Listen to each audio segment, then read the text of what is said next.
لیکن انسان کا حال یہ ہے کہ جب اس کا پروردگار اسے آزماتا ہے اور انعام و اکرام سے نوازتا ہے تو وہ کہتا ہے کہ میرے پروردگار نے میری عزت کی ہے، اور دوسری طرف جب اسے آزماتا ہے اور اس کے رزق میں تنگی کر دیتا ہے تو کہتا ہے کہ میرے پروردگار نے میری توہین کی ہے۔ ہرگز ایسا نہیں چاہیے۔ صرف یہی نہیں بلکہ تم یتیم کی عزت نہیں کرتے اور مسکینوں کو کھانا کھلانے کی ایک دوسرے کو ترغیب نہیں دیتے، اور میراث کا مال سمیٹ سمیٹ کر کھا جاتے ہو اور مال سے بے حد محبت کرتے ہو۔ ہرگز ایسا نہیں چاہیے۔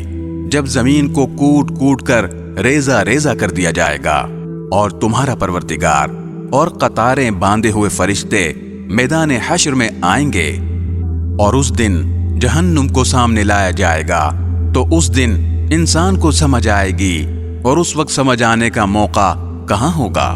وہ کہے گا کہ کاش میں نے اپنی اس زندگی کے لیے کچھ آگے بھیج دیا ہوتا۔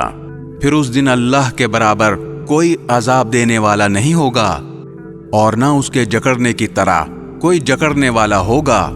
البتہ نیک لوگوں سے کہا جائے گا کہ اے وہ جان جو اللہ کی اطاعت میں چین پا چکی ہے، اپنے پروردگار کی طرف اس طرح لوٹ کر آ جا کہ تو اس سے راضی ہو اور وہ تجھ سے راضی، اور شامل ہو جا میرے نیک بندوں میں اور داخل ہو جا میری جنت میں۔